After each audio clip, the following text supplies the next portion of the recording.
Good evening, everyone, and welcome to the 5th edition of the UCD Alumni Relations webinar series, UCD in Conversation. My name is Jenna Bjorkman, and I am the Alumni Relations Officer for UCD College of Engineering and Architecture. Each Thursday through this webinar series, we welcome our UCD alumni community from around the world to listen to fellow alumni and UCD academics share their stories and ideas. The webinar series also reflects UCD's new strategy entitled Rising to the Future and its 4 strategic themes which focus on UCD's contribution to global challenges. These are creating a sustainable global society, transforming through digital technology, building a healthy world, and empowering humanity. As many of you will know, UCD is also at the forefront of efforts in fighting COVID-19, and we are committed to supporting our students through this difficult time. Last month, UCD Foundation launched an emergency appeal in an effort to raise €1 million in support of the ongoing response to the situation. We would like to thank those of you who have already supported this important cause, and if you'd like to find out more, you can visit the link, which will be posted to the chat box in your own time. The format for this evening includes a 30-minute conversation followed by a Q&A session. We will aim to wrap up by 7:45 or 8 p.m. Please feel free to submit questions throughout using the Q&A function at the bottom of your screen. Your questions help us to connect and make this format more personal, so please do send them along.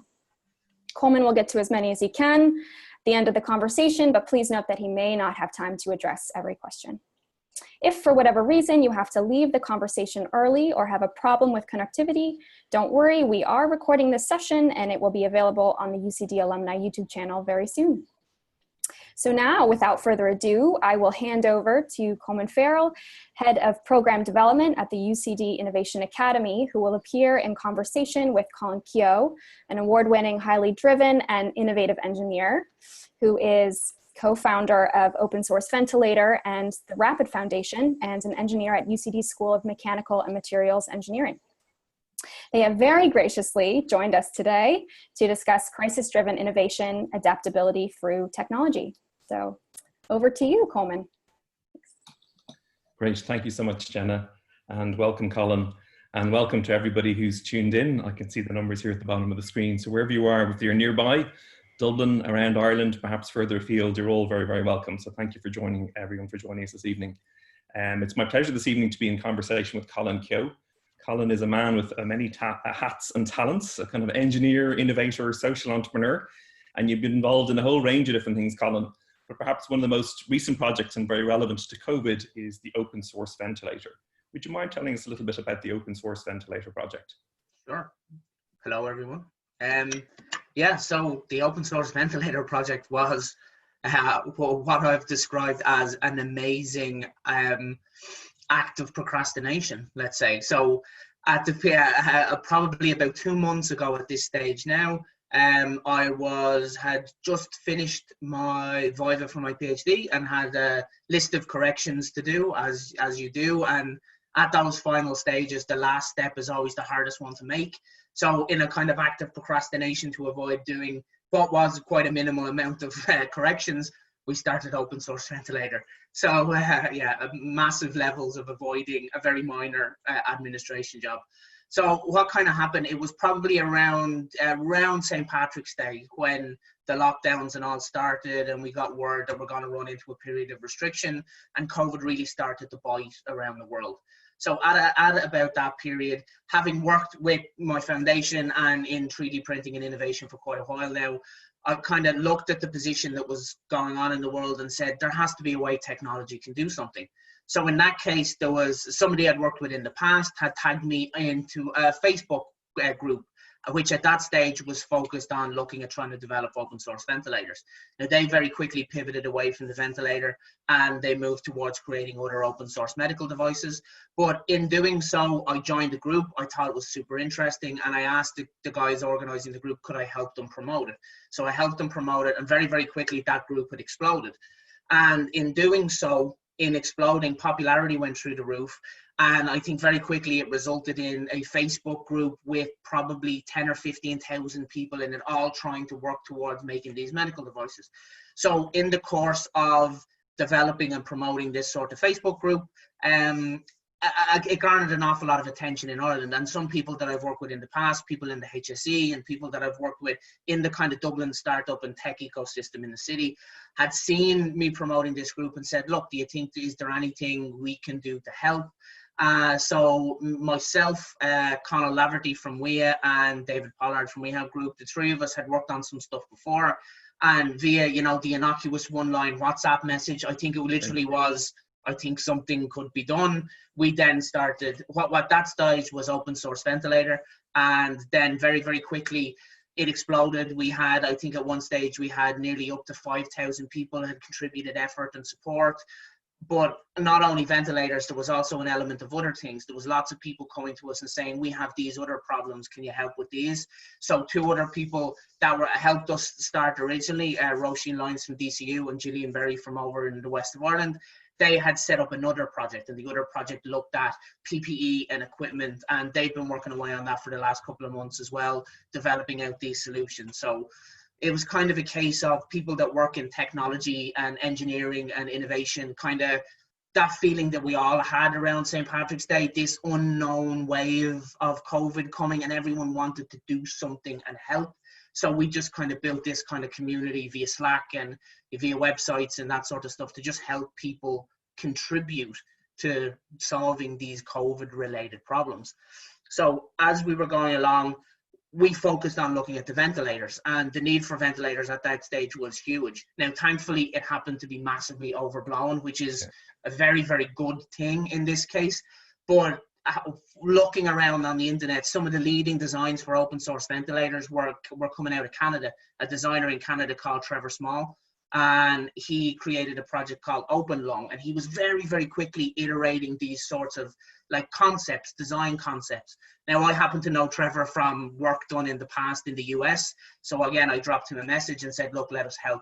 So I think over the course of the 2 months, I think there was 17 ventilator concepts developed over the course of 2 months, fully remotely, spread out via a Slack platform on a very iterative process. So, you know what I mean? The guys would develop a concept. Most of the design work was done in Canada with the team in Canada. They would do the design work, and then our engineering teams, both here and in Italy and the US, would 3D print them, manufacture them, assemble them, and do initial testing with them, feedback the designs, and design would iterate. So the idea of creating this sort of open source medical device in the space of 2 months for in a highly regulated market was just, we kind of caught up in this crazy mix of speed and innovation. Great. Yeah, it's amazing what's achieved in a short amount of time. I'm going to explore this a little bit further and other stuff around COVID, Colin. But first, I'd just like to, can you bring us back to the beginning? Where did Colin tell us, where were you born? Where did you grow up?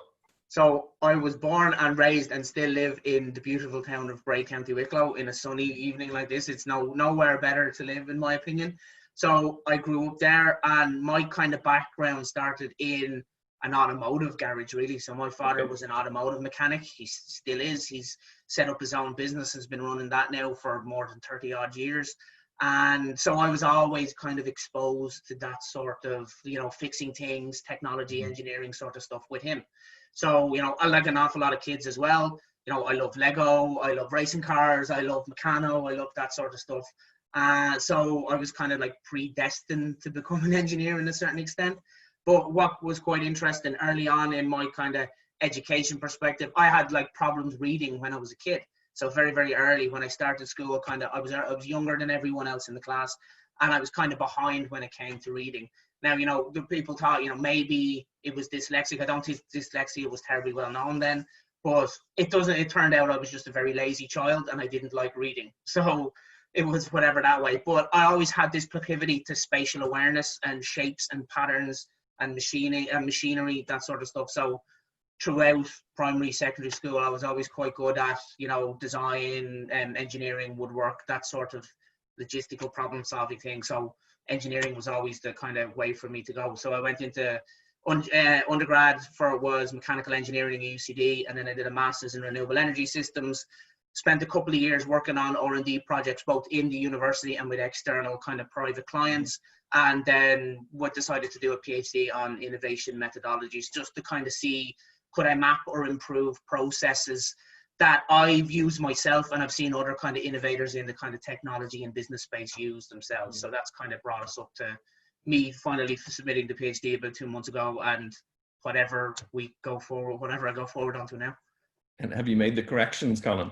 I have made the corrections, well, yes. The corrections were made and submitted and accepted, so it's all well and good. So yeah, it was a nice footnote of the story. A very a very irregular, project or thesis submission process, made more irregular with applied activity. But I love applied. The project was about applied innovation. So in that case, having such a scenario like COVID on a global scale, with, like people's emotions were quite high. People were scared. They wanted to help. They didn't know if they could. Nobody knew what was going to happen tomorrow, whether it was a tsunami of pain and hurt, or would it kind of dissipate? Nobody really knew. So it was a perfect case of global applied innovation in that case. So it sounds to me like kind of like the engineering, the making space is something you kind of had a natural talent or ability for from an early stage. But there's also been quite a strong social dimension to your work. Can you tell us a little bit about that? Sure. Yeah. So from the work that I did in the past, it was kind of, for both when I was studying and then afterwards, I always kind of had a tendency to go towards the big impact projects. So yeah, an awful lot of the time when I was doing energy engineering was on global warming, renewable energy systems. So while they are very large commercial opportunities, the driver behind them has always been the betterment of the world, So I did lots of energy projects, solar power projects, biofuel projects. There was always a greater good involved. And I kind of liked that. I liked the fact that the problems we were trying to solve were major, difficult, complex problems that people could benefit from.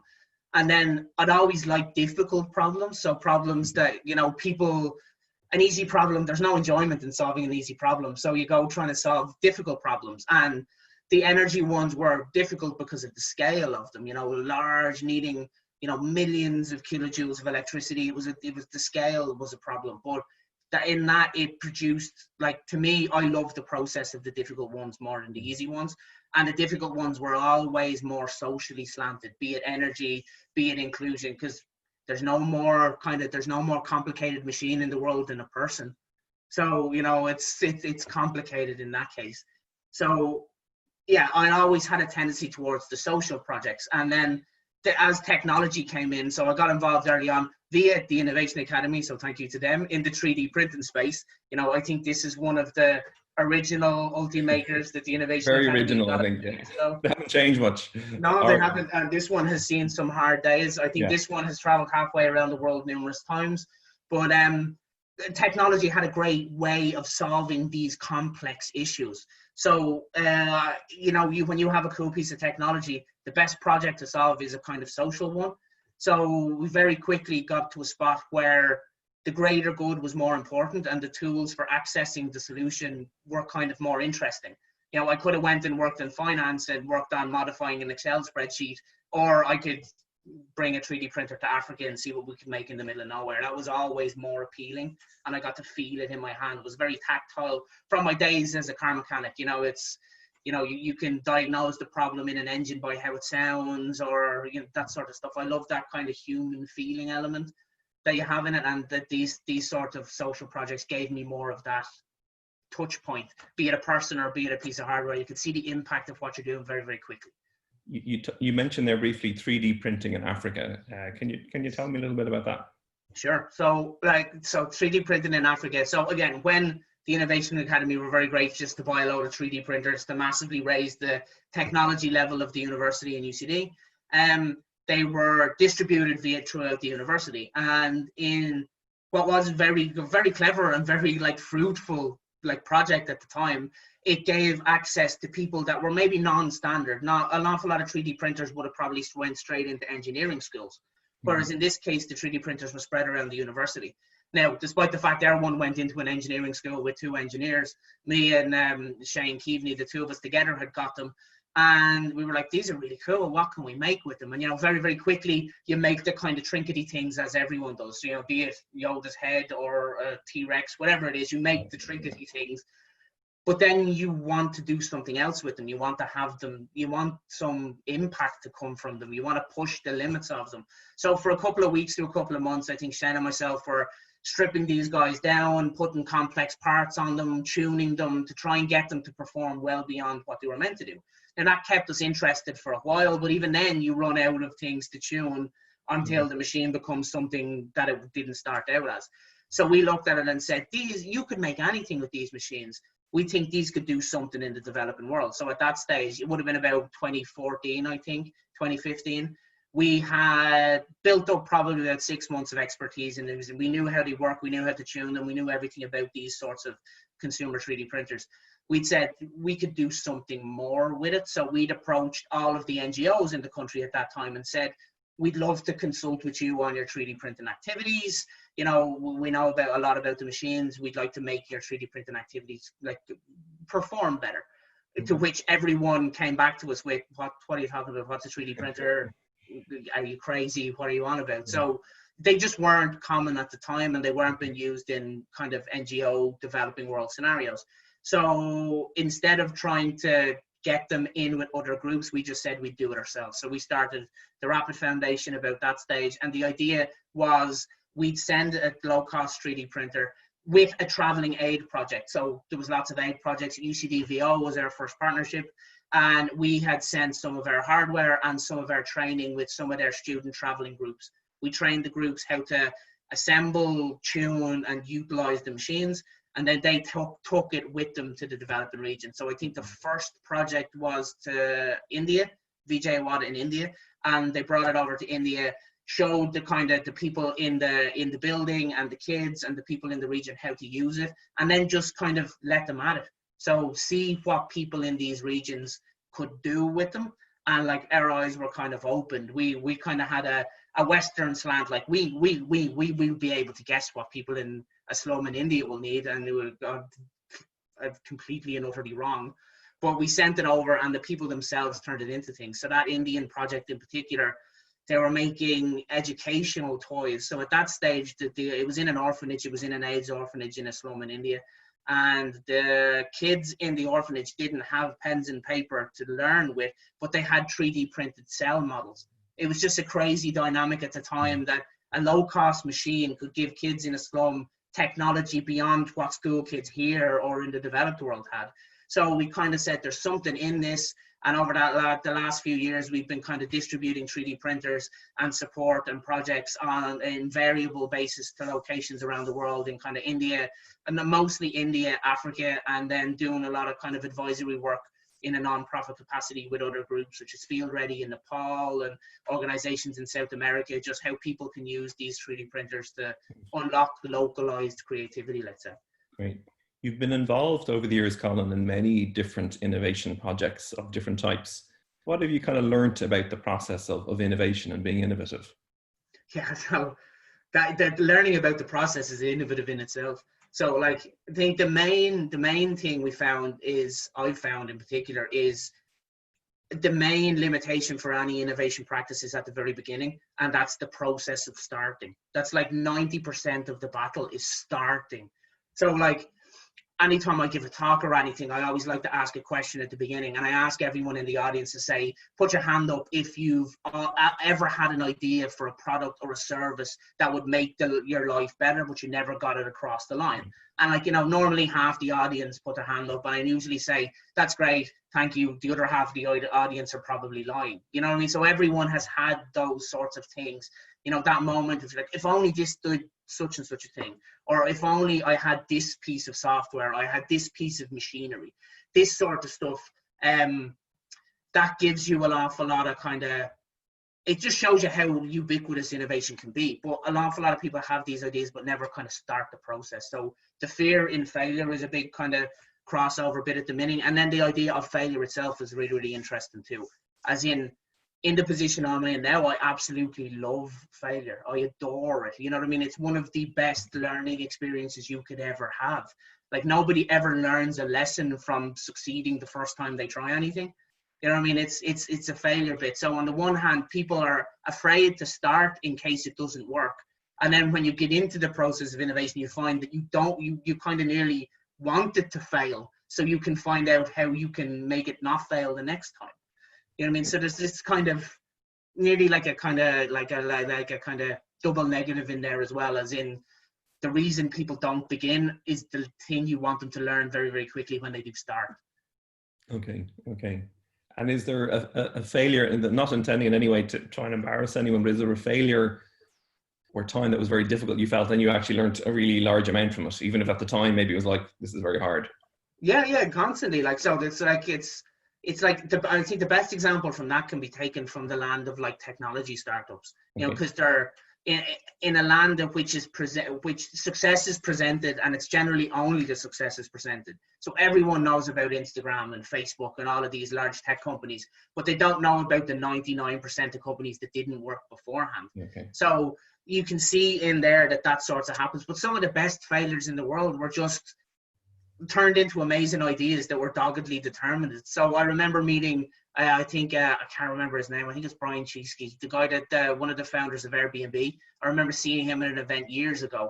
And it's common knowledge, Airbnb failed on 4 separate occasions. Then the same idea was used 4 different times. They just needed to keep trying. And on the 5th time, the world and the environment was right for the idea to take. And then it just took off again. So there's like, you can see that some of the things that people assume were kind of overnight successes had this failure inbuilt into them, and it's just lost. And if you do a little bit of digging, you can find it, and you're very surprised what you would find. And kind of even going back in time again, it's like there's a quote from Thomas Edison that I really, really like. And Edison had always said he never failed in making a light bulb. He found 1,000 ways to not make a light bulb. You know what I mean? It's kind of this iterative kind of process, and you just have to kind of take it on the chin, not take it personally, learn from it, and do it slightly different the next time until you're successful. And do you mind me asking what keeps you? Because I think those, when you hear of the final success, you're like, Asher, of course Edison kept going because he was going to invent the light bulb. Of course, he didn't know that necessarily as he was going. What keeps you going when you're kind of, you know, it's feeling a bit, things aren't going so well and you're more in the middle of the failure part of it? What keeps you going at those times? Doggedness and stupidity, probably. But yeah, no, like again, the failure element, it's not gonna, I don't want it to beat me. There's always a way around it. So you know what I mean? If you've come across a roadblock, you just have to find a way around it. You know what I mean? You don't just leave it. Like, and that's, you might not want to find a way around it. You know what I mean? Sometimes that's the natural end of these things. You might be finished with the project. You might be able to pass it off to somebody else. But I like to see these ideas brought to fruition, even if they don't achieve what they'd intended to achieve in fruition. Like, bring them forward. You've put the work in, so you might as well bring it to a stage in which either yourself or someone else can learn from them. So even then, from that failure element as well, is you might not learn from that, but the person that comes after you that tries the similar idea in a few years' time, if you're public and open about it, they can learn from it too. And then just humanity and everything develops way, way quicker that way. Okay, I'm going to bring us back more to the current day and kind of looking ahead. And also a few people are asking questions now. We'll come to those in a few moments. So please, if you have any questions, I will try and get through as many as we can. So Colin, I'm kind of guessing I know the answer to this one, but we're at a time now when almost all of us are being called, or perhaps everyone is being called to be innovative in ways we maybe didn't expect. Yeah. And the Open Source Ventilator is a great example of people coming from all around the world working together on a project. What do you say to someone, oh, well, that's all, you know, well and good for Colin. He seems like a great guy, but, you know, he kind of has that kind of techie kind of mind. I'm not really a technical person. I'm not really innovative. What might you say to someone who's kind of thinking that about themselves? I tell them, first of all, I believe they are. So that's a good start. But like, what is innovative? Nobody has defined it. It is very fluid. It can mean a huge amount of different things. I am of the belief that everyone can be innovative in some shape or form and at different levels of things. So what I'd say to them is you just need to find the part of the, like, kind of the puzzle piece in which you fit into. You know, everyone has something to contribute. So like, our ventilator work is exactly the same. We have people from every walk of life, you know, spread around the world from different levels of experience and knowledge. They could all contribute something. You know, it could be experience of them having worked in a healthcare facility years ago, or it could be the fact that they know that a specific company is in a specific region doing a specific thing and they can introduce you to it. So it's like everyone does have a part to play in it. I think it just needs to, you need to curate that in yourself if that's something you want to do. You know what I mean? And thankfully, you know, in Ireland in particular, that innovation community, that startup community, that technology community is very, very open. So like under normal circumstances, COVID doesn't count, is there'd be numerous startup and technology and innovation events on every week in most towns and cities in the country, and they're all very open. You just turn up to an event and like you can meet the people you need to meet. So an example I could give is every year me and two other guys run the Dublin Startup Week, and we ran that last year and the year before. It's slightly different probably this year, but at that, you know, I think last year we had nearly 4,000 or 5,000 people in over the course of 7 days in Dublin at a range of different events, and they were open to everybody. These are events where you could arrive and you could meet, you know, the latest startup founder that just raised $10 million right next to the student that has just had this little idea, and this is their first step into the kind of the realm of innovation. It's kind of open, and what you kind of need is everyone needs a team. So like I've never done anything personally myself that was all me. Like nobody has. Anyone that tells you that is being kind of disingenuous with the truth. But you know, teams are everything. You just need to find what your little bit is and contribute that to the right team. Okay, there's a question in on teams actually, which is if you could assemble your dream team for your next project, who would be on it? Like, people have asked that before, and they're like, oh, you know, who, like, what sort of engineers or what sort of people do you like kind of look up to? Like anyone that's honest. Like my dream team will be a group of individuals that are committed, honest, and open to achieving a specific goal. That like that's probably very generic, but there's no individual people in that. Depending on what the project is, that team mix could be drastically different. You know what I mean? It's like the only thing I would have said in that was you would need somebody that has direct experience with the problem. You know what I mean? You cannot get away from the fact that that nobody knows more about a specific issue than somebody that has to deal with it every day. They are the people that you need. Whether it's caring for somebody with a disability, you need both the person with the disability and the person that's caring for them. They have the most to contribute to whatever your process is, and that could vary in anything and everything. So your dream team would kind of be great. Like I do, like any engineer, I really like the stuff Elon Musk is doing.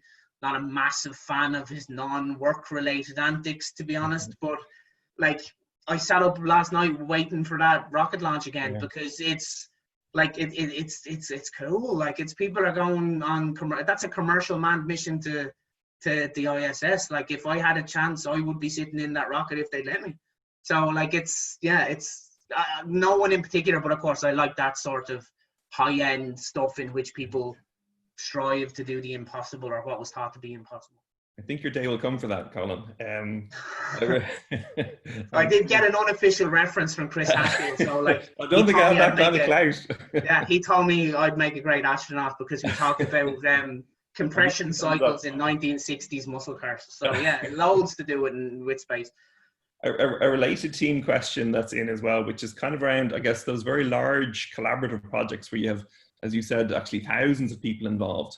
Can you talk a little bit about some of the challenges, maybe coordinating and organizing within such a large, I guess on one hand, it's great to have the energy, enthusiasm.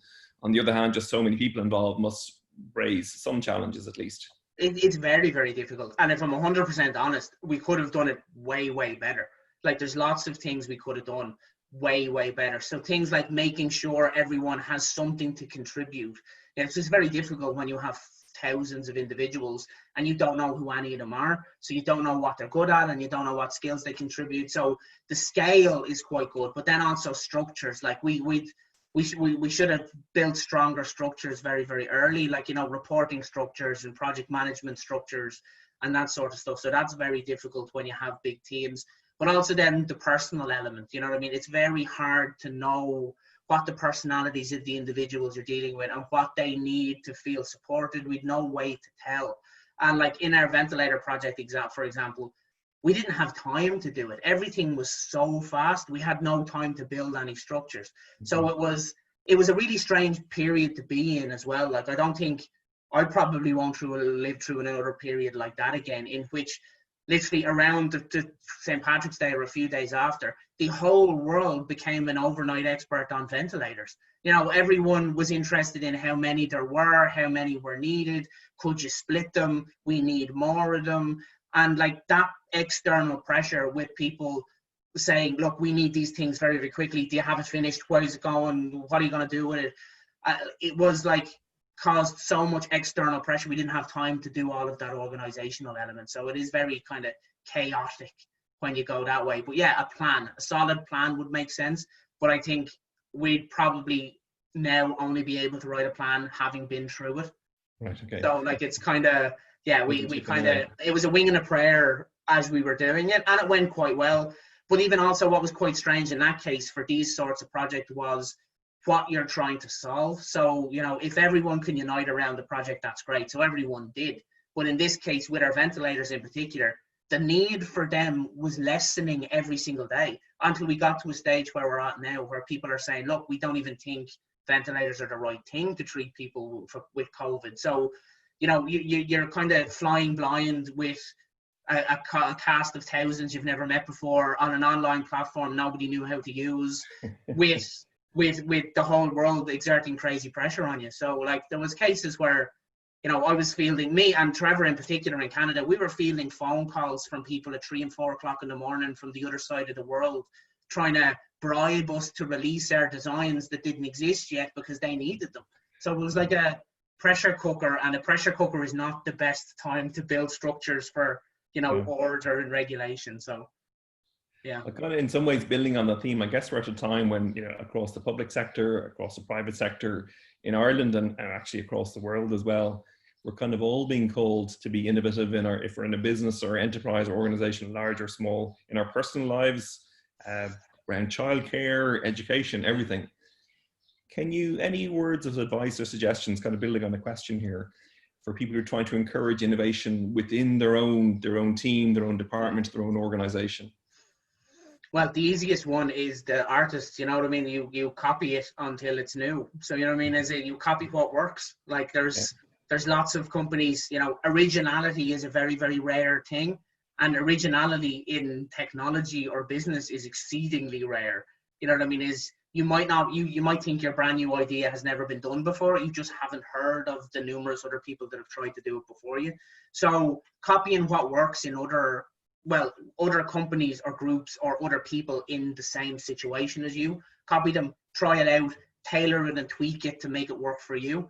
That kind of works quite well. Or what I'm a big fan of is copying from other industries, you know, taking inspiration from other industries entirely. Like cross-industry innovation it's something that I do an awful lot of with one of my companies, and we will help organizations innovate by taking inspiration from other industries entirely and seeing what works for them. So, you know, we could, like the airline, I'd argue the airline industry and their move to online nearly even set the ground for deliveries and like kind of Uber Eats and Deliveroo and that sort of thing, where people that were normally engaging in a kind of traditional manner had shifted to a digitized manner. So you can, take inspiration from other people, but also then as well, you can't get away from the fact that if you wanted to do it in your company or organization, ask somebody for help. So it could be, you know, hire a consultant in if you're a company that has done it before, or ask a friend that has done something similar and get them to explain it to you. So again, kind of lived experience is worth an awful lot. Having been through that kind of smoke, that kind of fire and brimstone stage of it all falling apart and trying to get it to work, you can't theorize that. You just have to take experience from somebody else who's done it. So yeah, like ask for help. Like I do it constantly. Like I've got a really good group of people now around me, friends and colleagues of mine, that very, very regularly, we're all constantly in contact with each other saying, what do you think of this? Did it work? Do you have any opinion on this? What works here? What works there? Yeah, your support network is super important when you're doing anything innovative, because at its core, you're trying to do something that either you, your company, or your industry have never done before. So there's no game plan. You kind of have to make it up as you go along and like take the best charted course that you think is going to work, and then just be prepared to pivot it if it isn't. Kind of then you were saying one of the things is kind of look and see what's happening elsewhere, even in your own sector or elsewhere, and bring in or adapt. Kind of the reverse of that, someone's asking a question around, do you take steps to legally protect your inventions? It depends on what they are. So like, it's like, of course, you can't get away. If you're trying to build a business with a piece of technology at it, you need to legally protect it to stop other people taking your business opportunity. So I've done it once or twice for other people. Like, the fact that I like working on these kind of grander challenges and these larger things, generally you don't protect them. I wouldn't protect them, because for the solutions to work, everyone has to use them. So, you know, if somebody cracks a great way of, I was going to say like renewable energy, but that's probably a wrong example, because that has huge amounts of commercial potential in it. But an example would be our ventilator project. Then let's say again, these were needed by people around the world, and the people that would need them would might not have the financial means to access them if it was done in a corporatized manner. So from the very beginning, we were keen to be open about everything. So we took on no funding, and we had significant offers of funding at the very early stage. We took on no funding. Everyone was a volunteer. There was no finance involved, and everything was released openly on the website and on a GitHub for everyone to develop, because we needed that. We needed people to take the idea, improve it, and then let us know to improve the whole process. So I generally don't do it, but I have for other companies in the past, and that's perfectly kind of understandable. It's patents and IP are very important parts of business if you want to apply these technologies in a business kind of manner. There's a few kind of questions around, and we've kind of touched on it partially already, the sort of, I guess, tensions between, you know, wanting to innovate, but there's also regulatory pressures, wanting to change, but fear of failure and the risks of failure. Yeah. Just any thoughts or reflections? I'll say someone at the moment, I imagine at the moment, many people feel conflicted, that they sort of see the need to innovate on one hand, but that's also going into the unknown. On the other hand, they kind of, you know, there's a tendency perhaps to stick to what we know, and to take a safer path, which sometimes can be a sensible option as well. Just any thoughts or reflections on? So I've run into regulation numerous times in the project I've worked on in the past, and I'm kind of conflicted on that idea as well of regulation in general. So like, in an awful lot of cases, it's very much needed, and it's very much needed generally to keep people safe. And it can be keep people safe from the work of others, but it can also be to keep people safe from themselves. So regulation is quite an interesting one. And like, I'd never had, in the past, with our foundation, we'd worked at manufacturing 3D printed prosthetics. So we'd ran into regulation around medical devices before, and having to innovate around regulations in that sort of space. But the work we've been doing the last few months with the regulator, with the ventilators and other related kind of PPE, so face shields or medical gowns, we were basically trying to manufacture medical devices. And it is one of the most regulated industries you could imagine, is medical devices. So in that case, like, we got a crash course in regulation because the whole world needed them, and most of the governments were appearing to relax their regulations because it was an emergency. But in doing so, I think in an awful lot of ways, they incentivized the wrong form of innovation. So if the FDA, for example, started to reduce medical device regulations, that can adversely cause groups of engineers or organizations like ourselves to develop dangerous machinery, and then either, in the best case scenario, waste their time creating something that wouldn't help, or in a worse scenario, create machines that actually kill people and not help them. So when you relax that regulation, it can be difficult. It causes kind of ripples in it. But I think thankfully from this COVID scenario, I think it's caused people to completely re-look at and reevaluate regulation, business as usual, and, you know, the way we've always done things, because they had to. You know what I mean? The world has just been through the world's largest work from home experiment, and like, business hasn't like exploded overnight. An awful lot of people, I think, but also more interestingly, companies, have now realized that their people can work from home and still achieve as much of, if not more, of what they were doing before. And then it kind of is the same with regulation, is how does that regulation apply? Is whether it's healthcare regulation or it's regulation about working hours. You know, if you work from home, say I work best at night. So if I want to start work at kind of 5 in the evening and work until midnight, I should probably be allowed to. You know, I will perform better. But if your kind of official working hours and your contracts are 9 to 5, you're in breach of the contract. What are you going to do? So yeah, it is a kind of double-edged sword. But even in truly innovative projects, I think you need to kind of walk that line. You know what I mean? You're constantly walking the line of, you know, straying into regulation and then straying out to like bright blue sky ideas, and it's this kind of wavy line in which you're trying to keep the balance so you can stay innovative without disrupting the area you're in. So it's kind of, yeah, it's a tightrope, and I don't think anyone has actually got it. I don't think there's anyone particularly good at it. You know, it's just a case of, again, you're only good at it when you succeed at the end. You're not good at it when you fail. Yeah. Kind of building on that, there's a question here, which I think is sort of in that space around, does a crisis support innovation? And I guess it can, you know, sometimes a crisis causes us to retreat. Sometimes a crisis might just force us to have to do something new. Yeah. Kind of, I suppose it's how can we ensure that we have a kind of a good, so firstly with respect, obviously within this, people are in quite different situations, and the most extreme people have died in this circumstances. But how can we kind of make the best of this current situation and get something potentially good out of it? I think even from like a mindset perspective in that case as well, like when people reevaluate what the normal was, and, you know, when it comes to business and when it comes to innovation, you know, it's a case of, if you look at it, some of the best innovations that have come over the course of COVID have been from places and people you'd never expect them to come from. You know, the whole world was expecting Apple and Facebook to lead the way, and they haven't been doing that. You know what I mean? It's been local community groups, you know, whether it's the kind of, you know, the local kind of stitch and sew clubs that have been making face masks, and they very quickly built their own customer acquisition databases for people that need them, and built their own mapping structures. So, you know, I think it is a kind of mindset. I think an awful lot of people during this kind of crisis have learned that you need, well, first of all, I hope you need to listen to experts. They know what they're doing in a specific field, so listen to what they tell you and take what they tell you as guidance to set the framing on your project. But that the people that execute those projects aren't necessarily what people imagine when they think of somebody who's innovative. It can be anybody, in effect. It can be a group of people that, you know, have never ever considered themselves to be innovative in the slightest, or it could be a group of engineers in a university. It can be both. Both of them have an equal right to contribute to the problem. Both of them kind of have probably equal level chances of success, depending on how good the original idea is. And then I think it just depends on them getting help. So I think during COVID, I've seen an awful lot of people helping each other, which is lovely. You know what I mean? That's what you need to do in times of emergency.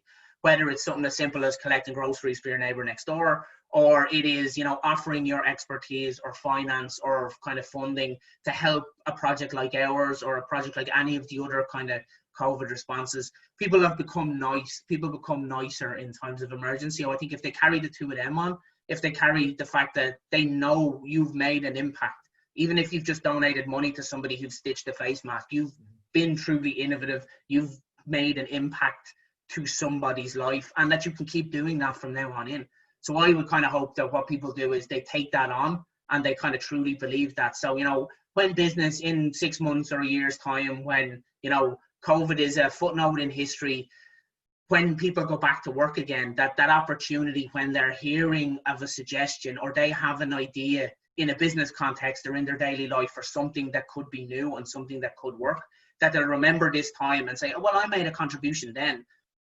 Why don't I submit this idea now? And that I think it'll encourage everyone to be more willing to contribute to this larger innovation ecosystem, with the comfort of the fact that there are people like me and yourself and like the Innovation Academy and loads of these organizations around that are there to help them kind of nurture the skills and the training that they need to kind of push it on further down the line. So I hope that's what happens from it, and I'll be confident enough that it will. From what I've seen firsthand, there's lots of people that have more than enough capacity to be innovative and solve these problems. So I just hope that they keep up the pace. And I think, again, I guess I know the answer to this one. I think if we look at COVID, it's kind of surfaced, I think, lots of really very positive things. We've touched on many of them here today, kind of collaboration, people working together, rates of development and developing science, kind of unprecedented levels of openness in science as well. Yeah. You know, expertise being respected perhaps more than it has been in the recent past. It's also raised a shadow side. We've seen a mix of leadership responses. We've seen some great leadership responses, and we've seen some less good leadership responses, and perhaps rise of some more populist responses. As we look ahead, are you kind of more on the optimistic side of things or on the more pessimistic side of things, or perhaps somewhere in between the two? Kind of forever an optimist in a certain sense of things. Probably in the middle. So I'm very, very optimistic about an awful lot of things. I'm optimistic an awful lot about the capacity for people to want to help. Like, that's excellent. Like, we've seen that.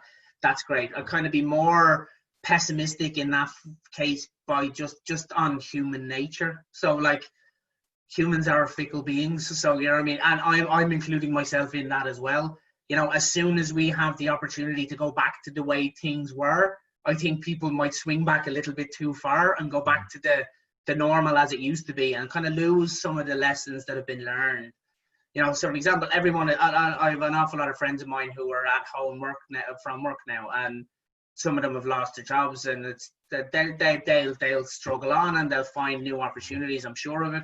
But they've now taken the time to reevaluate what they view as important. They're spending more time with their family, they're spending more time outside. That's great, but I fear that when business gets back to normal, some of that will be lost again. You know what I mean? And then kind of similarly, I think business as usual is the enemy for anyone that's truly innovative in that case. And I think that's the issue. So I even think some of our solutions, and I'm concerned about it from the medical device perspective as well, that the idea that groups of ragtag people can form on the internet and be held in the same regard as, you know, World Health Organizations and large kind of corporates is an amazing thing, and I hope that long may that continue. I'm not sure it will though. Like, I'm gonna fight against it as long as I can anyway, that's for sure. But like, I think that when business as usual comes, I'm just afraid that kind of industries or companies will say, okay, thanks for your help, now go back to doing what you were doing before, we have this now. Whereas the world has just shown that in an awful lot of cases, the people you think have everything lined up maybe don't have it as lined up as you expect. Okay, so, and then kind of, I guess, closing comments. So to everyone who's watching and listening, if as we look ahead, there's a kind of return to business as usual, there's hopefully doing something better, more innovative, more creative. Any final words of advice, encouragement you'd like to share with everyone watching this?